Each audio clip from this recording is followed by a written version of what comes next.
as we roll into God, if you can believe it, the last week in October. I don't know how that happened. And look at the theme of relationships, which is kind of where we're headed this week. So I do want to just start, as we're all sort of joining in today, just a reminder that the written report and the video report for this week can be found on our Clubhouse page. That's KarenCurryParker.club. There's all kinds of other resources there too. And I do just want to let you know, we have a couple of things going on this week that I think are really exciting, and I'd love to invite you all to join us.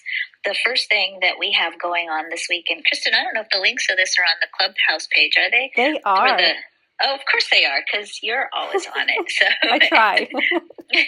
You do a great job. You don't try, you do. So on Wednesday night this week at 7 p.m. Central, some of you might not know that I'm also the co-founder of a publishing company called Grace Point Publishing. And once a year at Grace Point, we do our annual overview of publishing trends, which sounds kind of boring and dry, but actually this year especially, it's super exciting because we have all kinds of challenges ahead of us this year. And I think this is really an important webinar. It's a free webinar we teach at 7 p.m. Central this Wednesday. A really important webinar for any of you who have a mission or a purpose or a message that you want to share with the world. So even if you're not writing a book, we're going to also talk about the state of digital media and podcasting and platforms and what's going on in the world in which we share and transmit information and inspiration. So join me Wednesday night, 7 p.m. It's going to be me. It's going to be Tasha Yoder, our Senior Publishing Director at Grace Point, and Mark Packard will be there, who is the Executive Director of Number 3 Productions, which is our digital media production company. So come learn what's next, because it's really interesting. I would even say come learn if you're planning on buying books for people for the holidays, for Christmas, because you're going to need to know what's up, because we're actually facing a paper shortage and a book shortage. So an interesting conversation we'll be having. Thursday at 1:30 p.m. Don't hate me, because I put this up on Instagram, and boy, did I get some blowback. And I want to really encourage you to listen carefully to what I'm saying when I say this. I'm doing a 1-hour webinar on capitalism and why the way in which we think we're implementing capitalism right now isn't actually capitalism, and why the solutions to the economic challenges facing us is actually rooted in capitalism. And let me just say, before I get hate mail, because I've already gotten lots of it, the heart of capitalism is in the human design chart. It actually emanates literally from the heart. It's the highest place of service. It is deeply engaged in the business of creating well-being, and we're not doing that yet in the business field. So we actually are not living in a capitalistic society. We're living in a society that I would lovingly and gently say is a corporate socialist society, meaning the corporations are getting all kinds of benefits that we're not. So I'm not talking about perpetuating the cycle of greed and destruction that the way in which we currently do business is, has really kind of pushed us to the brink of a crisis point. I'm going to be talking about what's next, and how do we, as entrepreneurs and alchemists and people who have a stake in the future of the world, how do we move this conversation forward and create businesses that serve the greater good of the whole and create openings and platforms to lift everyone up. So that's our conversation on Thursday at 1:30 p.m. Central. And again, the registration for both of those webinars, they're free. They're especially the capitalism one. It's really basically an obsession that I have. So I decided to translate the obsession into a webinar. They're free. Come join us. You're going to learn a lot.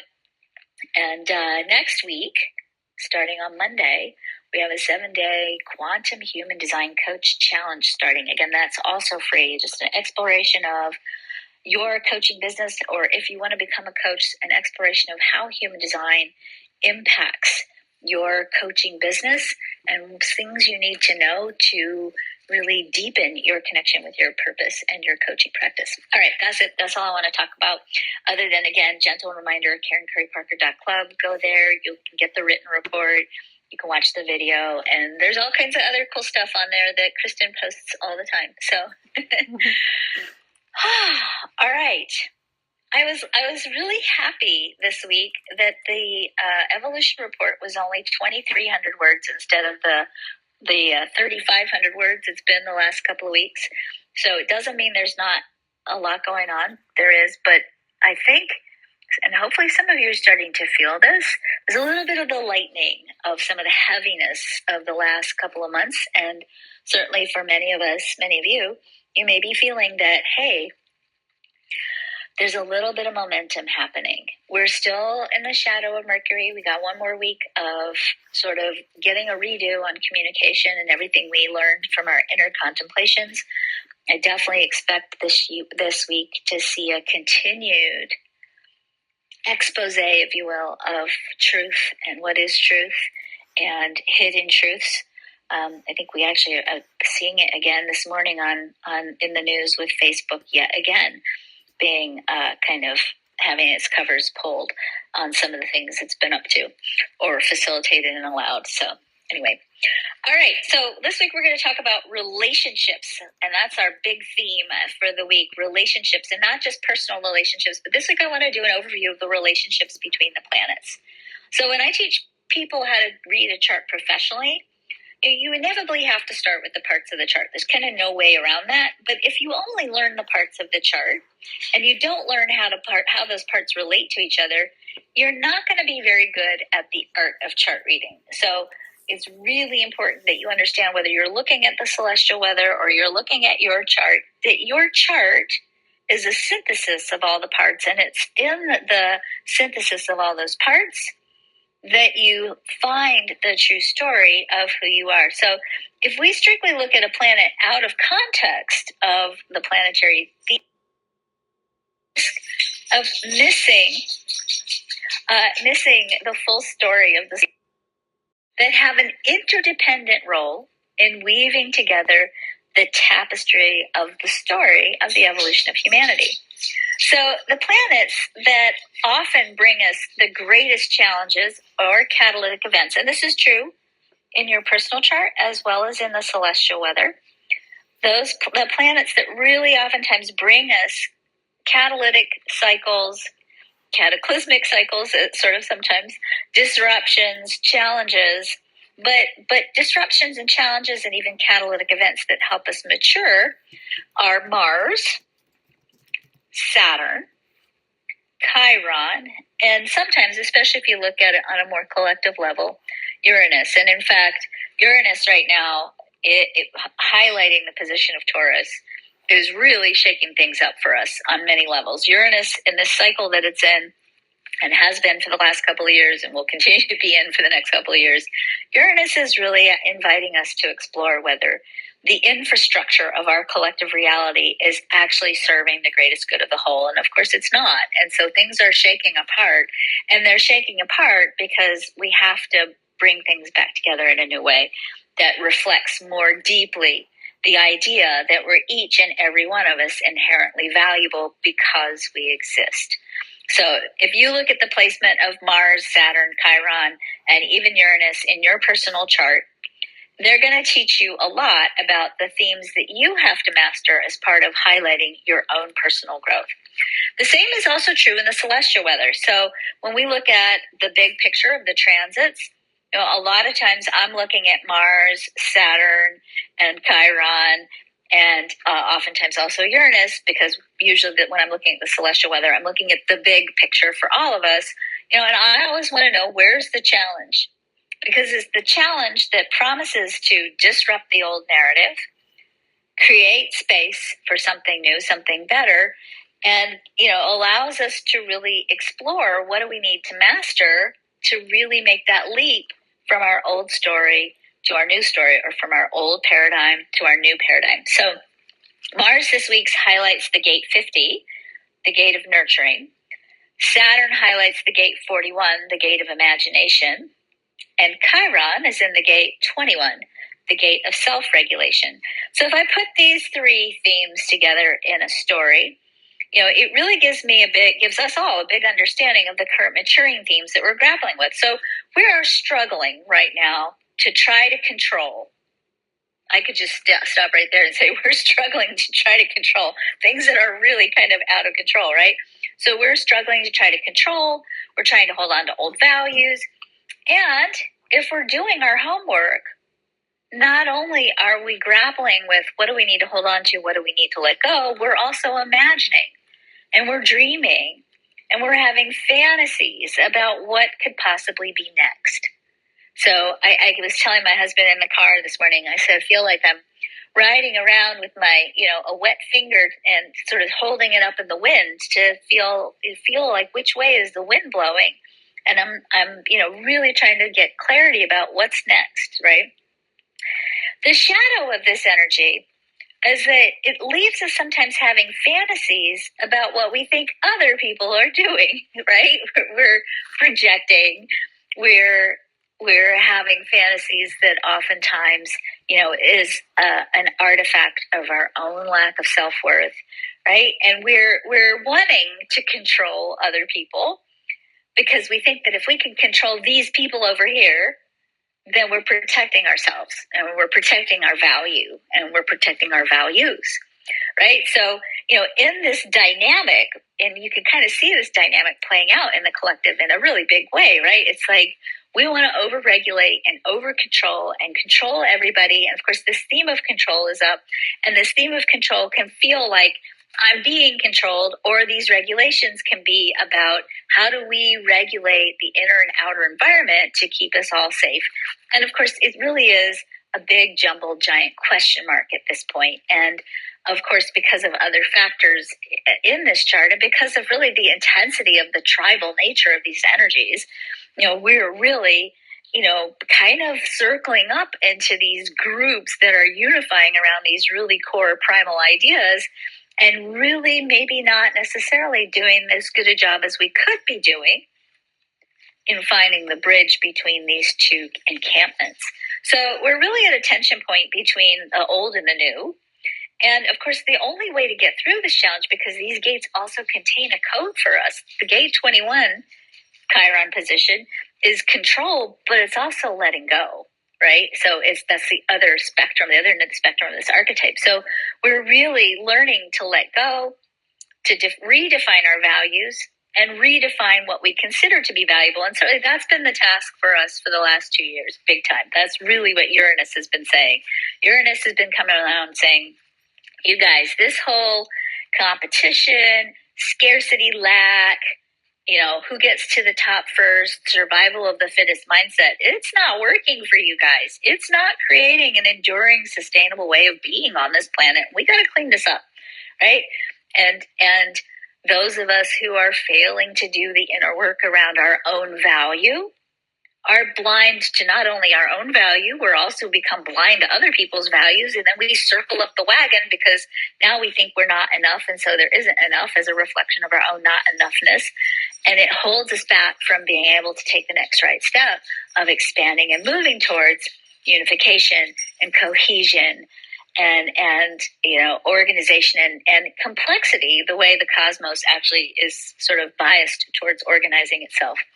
So we're tasked right now with imagining something new. We're tasked with imagining something better. And as this initiating call to build something that is more an aligned expression of these new values, this new call is calling on us to not only start imagining what else is possible, but to actually regulate ourselves. Act as if the things that we think are valuable are valuable. So if we are saying, hey, we need to be creating sustainably in the world, then you have to also be acting that way. You can't just say it. You have to actually be consciously making the kinds of choices you need to be making to make sure that the way in which you're engaging with the economy or the world is sustainable. We have to be, and I think really before we can do any of that, before we can make deliberate and conscious choices, even around the way in which we use resources, We have to heal the karma of our self-worth. Because if you don't value yourself, you are at risk of overcompensating or being reactive in some way that has the potential to cause you to make a knee-jerk, in-the-moment, reactive decision that will consequently be unsustainable. So the key to sustainability, and that means in every level, that means not burning out personally. That means not overusing or misusing resources. That means staying healthy and enduring in the world. The key to all of that, and ultimately being able to then craft sustainable legislation and sustainable regulation, the key to all of that is having healthy self-worth. And when we have a healthy self-worth, then we can hold our boundaries, we can preserve what's right for us, but also we can, at that point too, release the need to control others. If you know you are enough and you know how to access enough, then you don't have to control others. And in fact, when you're standing in that place of your own value, really getting your value, not only do you see your own value, but you can't help but also see the inherent value of others. You're no longer in competition.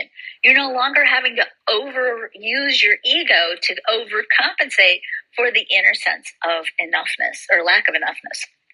So this same conglomeration of planets is also a powerful call to make sure that we are not projecting our own lack of self-worth onto others. Okay? So we have to remember, and I saw a Facebook thing about this week. I don't remember it exactly. But we have to remember that we are all, to some degree, traumatized and also healing. And if we can remove ourselves from power struggles, if we can let go of the things we can't control and assume control over the things that are within our control, mostly our response, right? Then we can activate the potential for a true shift in the power struggles of our relationships. In other words, if you're fighting and struggling in your partnerships, the very first thing to do to resolve that fight or struggle is to take yourself to the mirror and be honest about what it is that you're actually fighting over. Are you defending your value, or are you overcompensating for your own inner lack of value? These are hard questions to ask, but they're really important to explore. So that's the first cluster. So if you're looking for, why do I keep coming up against these same issues? Why do I keep bumping up against the same thing? It's a different issue. It's a different situation, but at the heart of it is sort of the same core theme. Look at your Mars, look at your Chiron, look at your Saturn, look at Uranus in your chart. The spiritual curriculum, your spiritual purpose, and the spiritual curriculum laid out by the celestial weather is mostly highlighted by the planet Neptune and the planetoid Chiron. And again, same true in your personal chart. So Neptune right now is holding a retrograde station in the gate 22, which is the gate of surrender. And Chiron, as we just talked about, is highlighting the gate 21, the gate of self-regulation. So you can see again, and part of why I'm doing this is I want you to really look at the fact that yes, we can have it looks like, the transits are all over the place, but if you start really looking at them, the planetary themes in relationship to each other, you start to see there's just like one or two core themes that just get highlighted over and over again in different clusters or different relationships of planets. So we looked at Mars, and we looked at Saturn, and we looked at Uranus, and we looked at Chiron, and we saw in this previous conversation that there's this challenge going on between letting go and controlling, right? Between cultivating your own value and healing your own value, or fighting and overcompensating for your lack of value. In the spiritual curriculum, we see the energy for surrender in the gate 22 and the energy for self-regulation or control in the gate 21, right? So we have, again, the same theme of let go, control, let go, control. So this combo of energy reminds us that we have to have a regular practice of surrendering as part of our spiritual alignment with whatever we're manifesting. It sounds counterintuitive, but here's the deal. In the shadow of this expression of this combination, what happens is we get into these really interesting bargains, if you will, about timing and details with God, right? We say, okay, God, here's the deal. I need this by Thursday, right? Or source, or whatever you want to call, whatever word you want to insert here. I need this thing by Thursday. I need X amount of money by Thursday. And, when Thursday rolls around and it hasn't happened, we're like, well, that's fine, God, I'll figure it out myself, right? We let go, but we have these very finite parameters on it. So, sometimes we pretend, when we get into these situations and pretend like we're in control, what we're really doing is trying to figure out things, right? And to us to really maximize the full potential of the creative force, life's intelligence rolling through us, we absolutely, first and foremost, have to learn to let go. And to learn to let go is a deconditioning process, right? Because we are so well trained to figure things out. So when we learn to let go, or in order to learn to let go, we have to cultivate a practice. And we have to cultivate a practice that supports us in consistently surrendering and learning how to basically, surf on the slipstream of photons of faith, right? So we got to get in there on that surfboard and just ride the energy and trust that as long as we hold the energy, we don't have to figure out the details. We just have to stay in the excitement and the positive expectation and the faith that it's going to be fulfilled somehow. And it's not ours to figure it out. And as long as we can hold that energy, we're going to be okay. So you have to regulate your practice of surrendering, if that makes sense. It sounds counterintuitive, but let's sit with that for a little bit. So there's also a powerful relationship when we look at the celestial weather between Saturn and Jupiter. So again, you go back to your own chart when you look at Saturn and Jupiter, and you will definitely feel this theme at the end of your 20s, heading into your 30s, and at the end of your 50s, heading into your 60s, this theme gets activated, right? Because Saturn comes around in its return position. So there is a powerful relationship between Saturn and the planet Jupiter. So Saturn is a teaching planet. So whatever Saturn highlights in your chart, it reveals to you, again, challenges. And these challenges are really designed to help us release what no longer serves us so that we can move forward with greater focus and alignment. So in the ancient mystery schools of Alexandria, they used to teach that Saturn was the energy that you invoked to burn away the dross, right? In the process of turning metaphorical lead into gold, Saturn is the fire, right, that transforms. Saturn is the fire that clears away all the junk that you don't need. And a lot of, if you want to look at it differently, Saturn is kind of like the tower card in the tarot, right? It's that card where you're sort of being hung upside down by your toe. Sorry, that's the wrong card. The tower card is that's the death, whatever the death, not the death card. I can't remember what that is. I haven't looked at the traditional tarot in so long. I used James Wanless's deck. I don't remember the traditional tarot anymore. The tower card is the card where all the bricks in the tower have been dismantled, right? There's just the foundation and all the bricks scattered on the ground that remain. And, the task, once we go through that sort of cataclysmic dismantling that is Saturn, is to sort of walk amongst these bricks and pick them up and make some decisions like, do I need this one? Do I need that one? So this is the job of Saturn, to really invite us to explore the composition of our creations and to really get clear about which ones do we actually really need and which ones do we need to let go of. When we master the challenges of Saturn, the themes of Jupiter reveal the path to our blessings. So Jupiter says, okay, you passed the test. Now, the gates to heaven are opening, and here's the golden path you have to walk down, right? So Jupiter, in this particular cycle, is highlighting the gate 49. And as we've talked about a little bit, Saturn is highlighting the gate 41, the gate of imagination. So the gate 49, Jupiter position, is the gate of the catalyst. So in this particular combination, when we look at the relationship between the challenge of Jupiter and the challenge of Saturn and the blessings of Jupiter, Saturn is kind of reminding us, again, we've seen this theme now in a couple of different ways, that we are on the cusp of something new. And maybe you feel that. I definitely, this whole year, I've definitely had this sense of like, something's coming. Don't know quite what it is, but I can feel it. I can taste it. It's like having a craving and going through the cabinets in the kitchen and not knowing exactly what you want, right? It's like, that's sort of where we are with Saturn. We are on the cusp of something new. And when we use our imagination and dream without doubt, and that's huge, right? We are blessed by the transformation and change, though revolution, if you will, that Jupiter promises.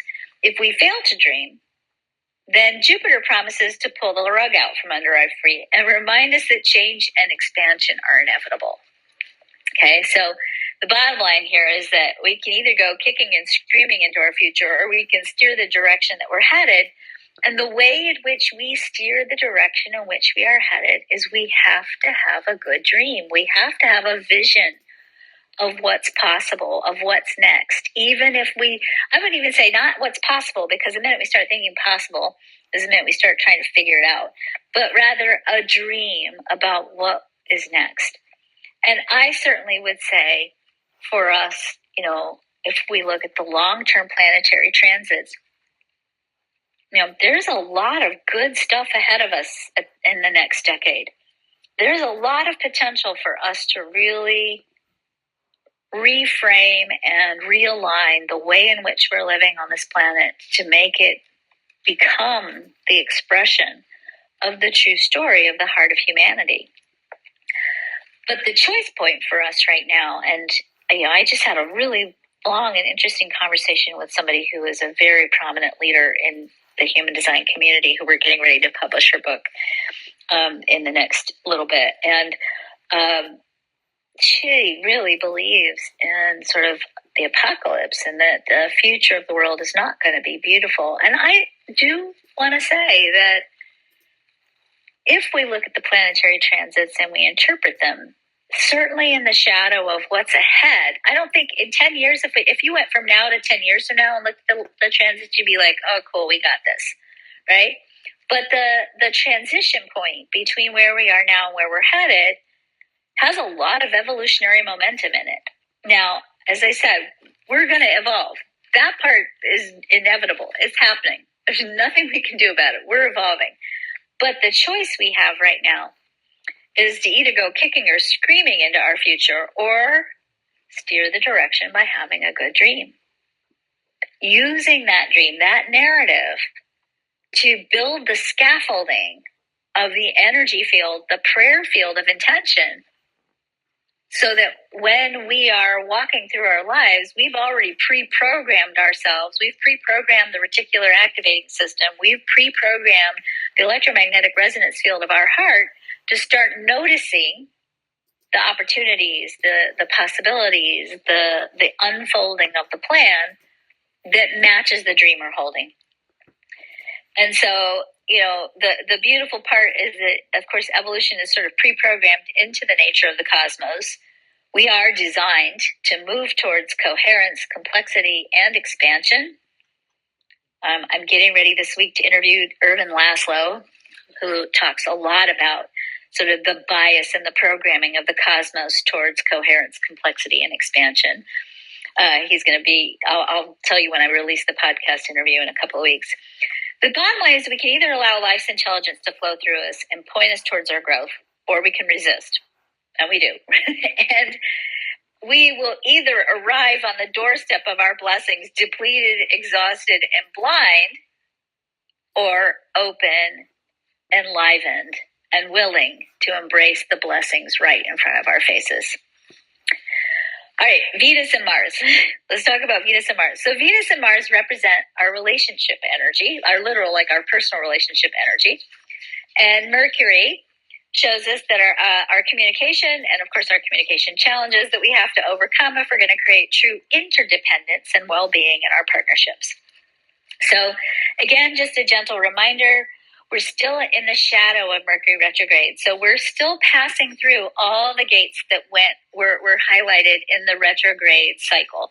We have until next week, I think on the 2nd of November, before we come fully out of the shadow. So again, the communication sector is a lot of talking about with your partners, in your relationships, your friendships, your business partnerships, with your children, talking about all the things you learned in the Mercury retrograde cycle. So that's just sort of up front and center. Of course, if you've been listening in the last few weeks, you know that Mercury has been just highlighting fear all over the place. Mercury has been really inviting us to look at, where is fear holding you back? How are you letting fear run the show? And what do you need to do to cultivate courage? So this week, Venus highlights the gates 26, the gate of truth, and the gate 11, the gate of the conceptualist. Mars highlights the gate 50, the gate of nurturing, and Mercury highlights the gate 48, the gate of wisdom, moving to the gate 57, the gate of instinct, and then finishing up with the gate 32 next week, which will be the final gate that it passes through before we're out of the shadow. So Venus is inviting us to explore whether our relationships are in integrity, and most importantly, whether they are reflecting our value. I think hopefully by now you're starting to see a theme, right? There's definitely been a theme playing out here that over and over again in all of these layers of these planetary clusters of these relationships between these planets, there is this magnifying glass that is being pointed on our sense of worth, our sense of value, and that the pivotal healing act that we can take to live out consciously the highest expression of all of these energies, that single most important pivotal act that we can commit is to heal our sense of value, to heal our self-worth. When Venus shifts to the gate 11 on Friday, we start actually moving out of all these lessons that we've been mastering on the role of fear and the role that fear plays in our lives, and we're starting to move into the power of imagining and conceptualizing what's next on the horizon for us, which is really cool too, because next week we start the next creative quarter of the human design year, and we move into a quarter that really has at its heart for the next few months the theme of sort of discovering and thinking about, what did we learn this year? What were the lessons of the year? What worked? And what do we want to grow upon? What things that happened, what things that did work do we want to build on in order for us to keep growing into the next creative cycle? So Mars, remember, Mars is in relationship with Venus, again reminds us that we cannot compromise our values. No surprise there, right? At this point, you kind of get this picture, right? And simultaneously is inviting us to explore whether we're holding on to fixed and rigid values that are exclusive and destructive. So Mercury, so we've got Mars sort of going, Mars highlighting values and exploring whether our values are too rigid.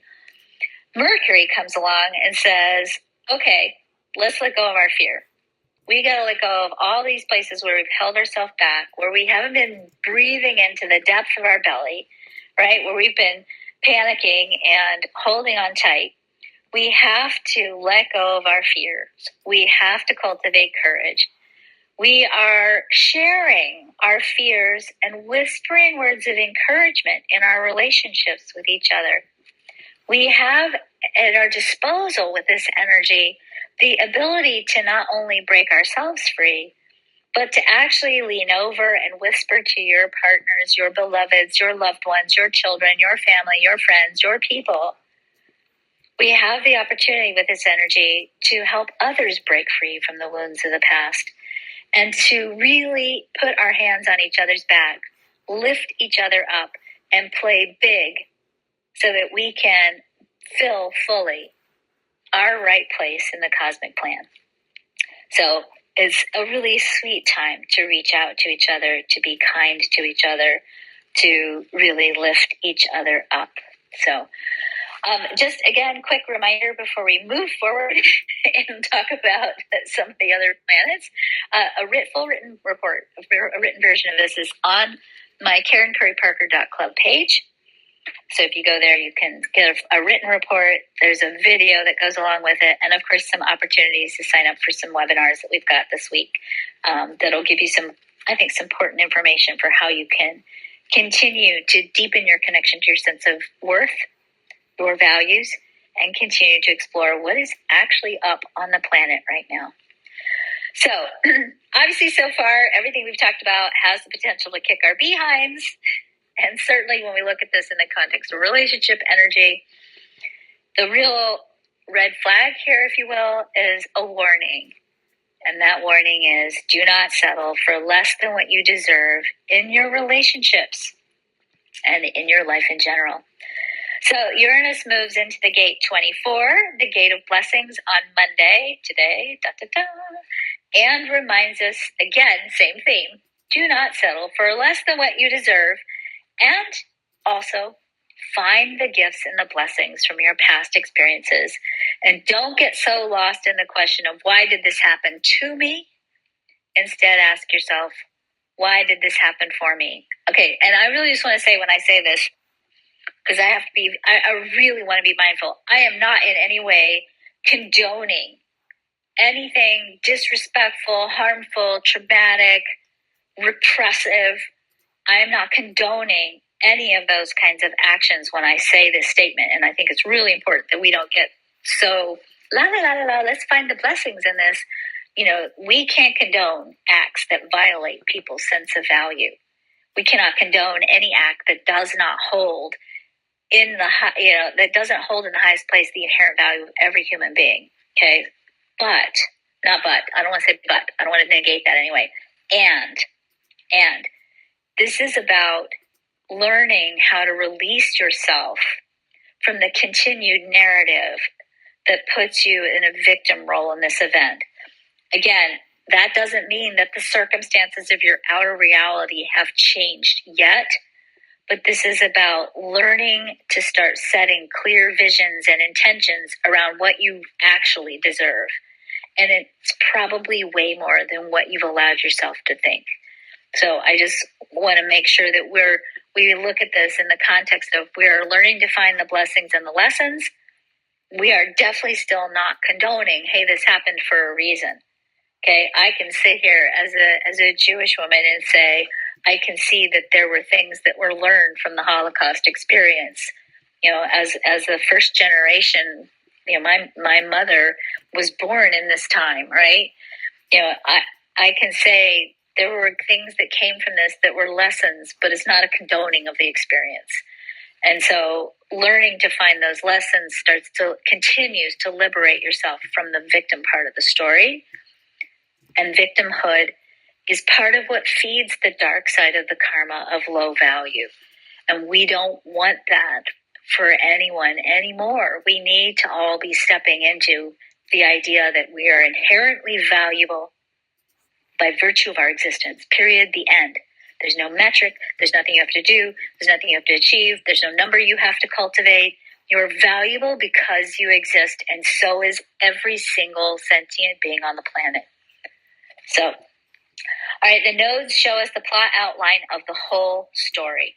So with the south node in the gate 34, the gate of power, and the north node in the gate 20, the gate of patience, we see this channel of responsive power, which is sometimes called the channel of power and charisma in traditional human design, defined. And of course, this defines both the throat and the sacral center.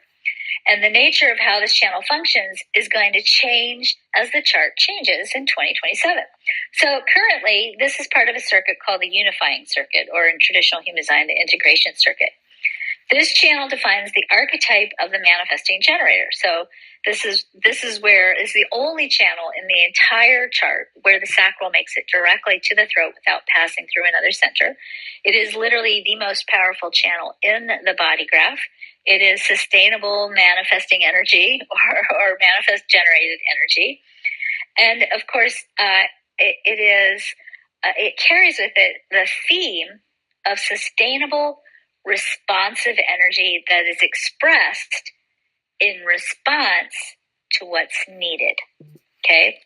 So the mastery of the theme of this channel teaches us to trust that when our response and power is required, the opportunity to take the lead will show itself. So if we're going to fully activate and utilize this incredible power of doing this, we have to first and foremost manage our energy so that it stays sustainable, which we don't do if we don't value ourselves, and we do if we value ourselves. So we have to be dialed into the needs of the world as part of this energy too, so that we can respond to the call to unify our energy with others and do the work to create something new that's better for all of us. That's our overarching theme. So we have all this wrestling and grappling over, I'm in control. No, I'm in control. My values are right. No, my values are right. All of this outcropping of this energy of not believing that you are enough, not valuing ourselves and each other. And the nodes are sort of holding this overarching theme that says, you guys, you have to figure out how to work this out. You've got to figure out how to unify yourselves, because you're going to need to respond in a unified way to whatever the world is needing from you. And if you got distracted because you're over here fighting about your value in this little micro arena, you're going to miss the boat. You're not going to be here serving at your highest level, the evolution of humanity, because you're over there still fighting for your worth with somebody who said something snarky to you on Instagram or Facebook, right? So both of these gates, as I said, they are part of the 2027 mutation. And certainly what's so interesting, and Alana Hyam pointed this out at our annual Human Design Conference this year, that these nodes are highlighting the gate 3420 until January 17th, and the nodes continue to highlight gates in the individual circuitry until 2024. It means we're in this giant evolutionary cycle that's focusing on individuality. So when we live in alignment with our authentic self, and we claim our personal place in the cosmic plan, we live from a place of understanding our value. You get this now, right? Totally hope you get this. And this recognition of our value, of course, enables us to not only claim our own value, but to see the value of others. If I haven't driven this point home enough today, I'm definitely not doing my job. So hopefully you all have this down now. So the South Node represents what we need to master in order to live out the North Node theme. So the South Node reminds us that we have to learn to trust in right timing and in the right circumstances to respond to the needs of the world as a driver for our true creative essence. In other words, we're not here to push, force, coerce, usurp our power. We are designed to use our power and who we are to serve the greater good in a sustainable way. And when we relax and trust, meaning we master that whole Chiron in the 21 theme, right? Then we live in the flow of divine and right timing. We don't burn our energy pushing, or we don't burn out, and we don't burn out trying to resist the cosmic plan. So we're going to finish this week's conversation. One final relationship combo in the chart, and that is the sun and the earth. So the energies highlighted by the earth represent what we need to have in place to fulfill the tasks assigned to us by the sun. So the gates of the sun and the earth are always in relationship. They're across from each other on the human design mandala, and they skip around the annual sky in a matched thematic pair that shifts every 6 days, that highlights core themes of the human condition. So this week, the earth highlights the gate 27. Kristen Hours reminds me it's called the gate of accountability. I like to call it the gate of obligation. I probably should change that in my head, because I don't think most people like obligation as much as I do. I think it's cool. But we are exploring through this gate. The earth is inviting us to explore our responsibilities, and also reminding us that sometimes we have to endure. We have to do what seems unnatural and even heavy in order to fulfill the call of love. So this gate is kind of the same energy that compels a parent to get up in the middle of the night to feed or comfort a baby, right? Even though you're exhausted and weary and you just want to roll over and go back to sleep, you get up, right? You go do the right thing, because love carries you through that exhaustion, right? And so, the energy of love from this gate 27 provides us with the ability to respond with love to what's needed. That's our grounding energy this week, is we are able to cultivate and find this week the enduring energy to show up with love, to do the right thing, because we need to be able to respond to what love needs. With the sun highlighting the gate 28, the gate of challenge or adventure, or as people call it in traditional human design, the gate of struggle, we're working through our fear that our obligations or our dreams are going to be too hard, or fraught with too much struggle. And the earth, of course, reminds us this, no, it's not going to be that hard. Okay, love endures. Love amplifies our motivation. And as long as we are pushing for the right reasons, even if it's hard, it'll be worth the effort. That's so powerful, right? It's so beautiful that it'll be worth it because the love will carry us. So the shadow, of course, of these energies together promises to continue to highlight the collective struggle to find common ground, the clash between values rooted in the struggle to heal our personal collective narratives around self-worth, our values, and what is truly valuable. So, again, you see this theme as I've unpacked it this week in all these different layers in the chart. So let's end with lovingly and gently reminding ourselves that we have to do this work of healing the self-karma. We have to really like gird our loins and heal our karma of our self-worth. Okay? Especially because, frankly, I don't like to give you ominous warnings, so don't take this as an ominous warning. But I will say that the celestial weather in November and December is a little dodgy, especially, I'll say, in the relationship arena. So, if you fail to make the changes you need to make with deliberate intention, the reality of the situation is Uranus is going to force her hand next month, especially on the new moon, and in December, before it takes up its direct station again in January. So right now we have Neptune that's still retrograde. Uranus is retrograde, moving this week into the 24, and really pushing on us. It's going to really be pushing on us until January and really saying, guys, stop settling for less than what you deserve. Because if you settle for less than what you deserve, I am going to force your hand. I am going to pull the covers. I am going to make you have to get honest about your value, and I'm going to make you have to defend it if you don't do it for yourself. So please take some time this week to continue to make contact with yourself in the mirror or however you need to, and recognize and remember that you are inherently valuable because you exist, that you have a unique and vital and irreplaceable role in the cosmos, and the cosmos is what it is because you are in it. And if you weren't here, it wouldn't be what it is without you. You deserve abundance. You deserve love. You deserve compassion. You deserve support. You deserve justice and everything you need to fulfill the true story of who you are. Remember this week. We have a little bit of time. If you guys have questions or comments, you want to hop up, just raise your hands. We'll bring you up here. We can talk about where we're at in the nature of the cosmic plan this week. Or we can look at your chart too. I gave you guys a lot of things to think about in the context of your chart. Good morning, Ellen. How are you? I'm good, thank you.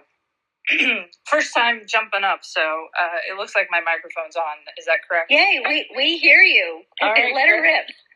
I have to tell you, I got really emotional when you got to the sun and the earth, because right now I'm a projector and I'm being invited. I've been wanting a dog for a very long time. So I have a dog that has I've just been paying attention to signs in the outside world, and it's now that the dog's there and I'm using my emotional authority and running my wave. It's like, no, but I don't want it to be that dog. Spirit is telling me this is your dog, but it's a dog that doesn't run right up to you, that's going to need some work. And when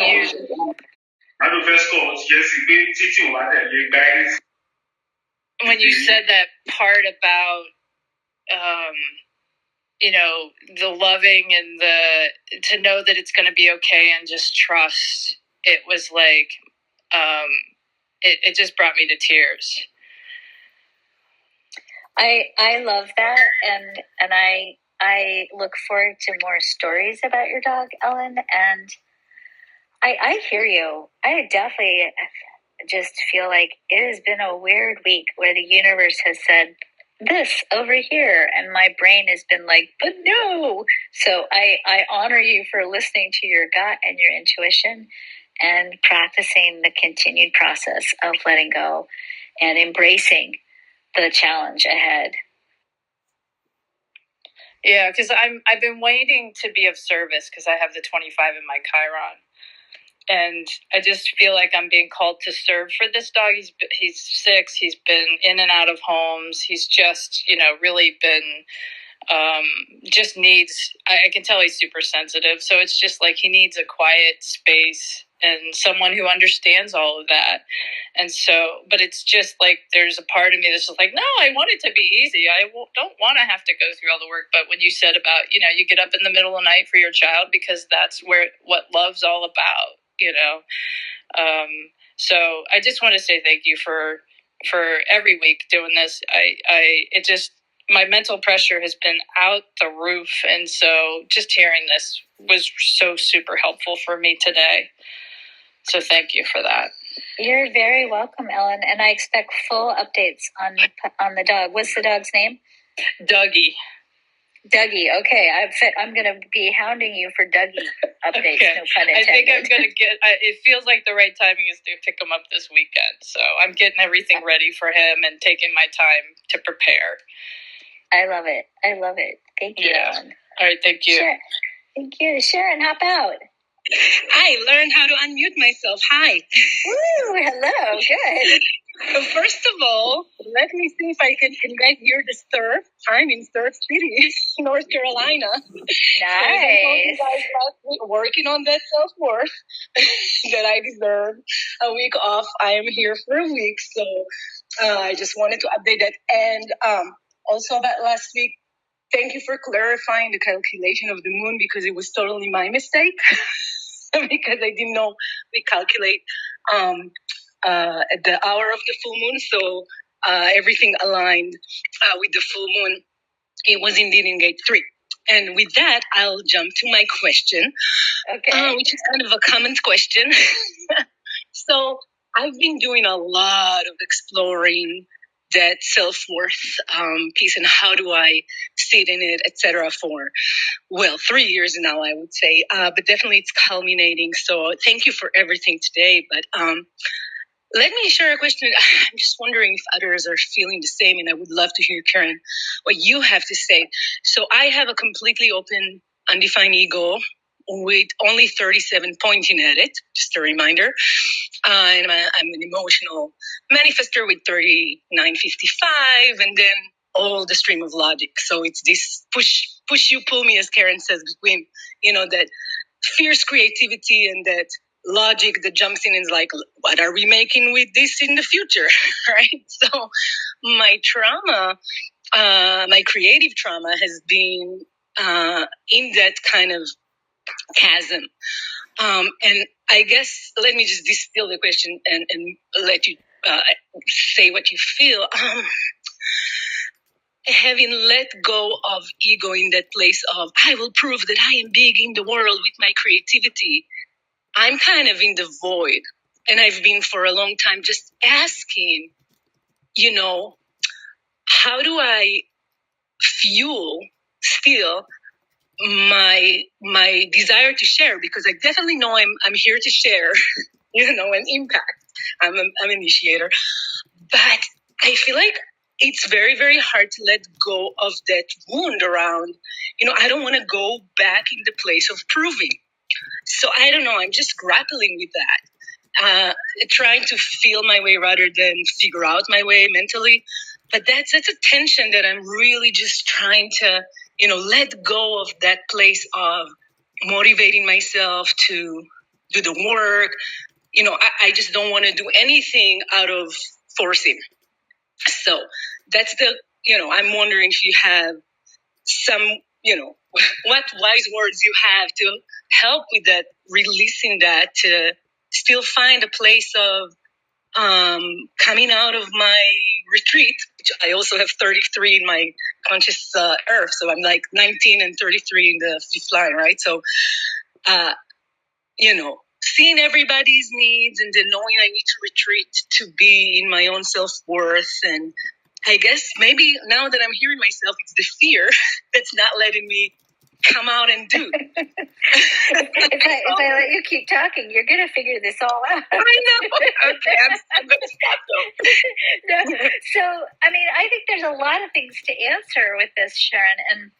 And first of all, I would say, obviously you're the only one that knows which of the answers are correct. And you do such a good job of really dropping in and feeling that out for yourself. And, I also just really want to appreciate you being willing to be vulnerable with this, because I think you're really illuminating the challenge of the manifester, because there's such an interesting mythology around, manifestors, they can just go do what they want to do. And, you really can't until that inner alignment happens. And to a certain degree, I think not just the inner alignment, you have to heal that sacral kind of doingness, as opposed to, in your case, that emotional doingness, right? It's a different kind of doing. And it's a doing that sort of by design is sort of get in, do it, get out. And we're so programmed to look for that external validation or those external cues and clues, and everything about your chart is about an internal sense of right and aligned timing. And so certainly I would say the first piece for you is a gentle reminder that sometimes deconditioning takes longer than we want it to. And I know you're not going to like that, so don't get mad at me about that. No, it's a good reminder. Patience. I have it over my desk as a karma. Like, learn patience. Yes. And part of it is just, our culture is just so flippant into doing. And that relationship between ego, money, and doing, the holy trinity, right, of the current culture is just it's so hard to disentangle ourselves from that. And, I really think you're doing everything right. And the only thing that I would just sort of add to what you're doing is to really say, what if, and this is what Ra used to teach actually about the manifester, and anybody that has individuality, and with that 3955, you have that too, that the role of the individual and the role of the manifester is to follow your own passion, to follow your own creative drive, and to not worry about, is this a service or is this, but to simply just follow what feels good and right and aligned for you. And to know that the role of the manifester isn't necessarily about, if I do this, the generators are all going to respond to it. It's not like the billiard cue stick on the billiard table, right? It's more that when people see you living in that aligned way, you being Sharon, they say to themselves, well, if Sharon can be Sharon, then I can be Karen, or Kristen can be Kristen, or Paige can be Paige, or Ellen can be Ellen. It's like when we see the manifester living true to themselves, the initiation is that that's available to us as well. And so that might be hopefully a little continued reminder that, don't lock it into, it has to be this thing that I have to do to be of service, that your existence is of service when you're aligned with your authentic self and following your own inner sense of timing. Does that make sense? Oh, that makes perfect sense. R, is that Craig? Or is that your... Yeah, it's Craig. Hi, Craig. I'm very into what's happening with my Saturn right now. My Saturns on both sides are 26, which is kind of amazing. That's amazing. Yeah, exactly. And I'm having my 63rd birthday later on this week. So that's happy birthday. That's the coincidence of the 9 and 7 year cycles, which has been extremely powerful for me. And my chirons are activated. Both of them actually activate channels for me. I have the 3313 that's being activated, and also the 4919, which actually connects what would have been an open solar plexus. So your Saturn return date has its own design, and that is the design of your Saturn return.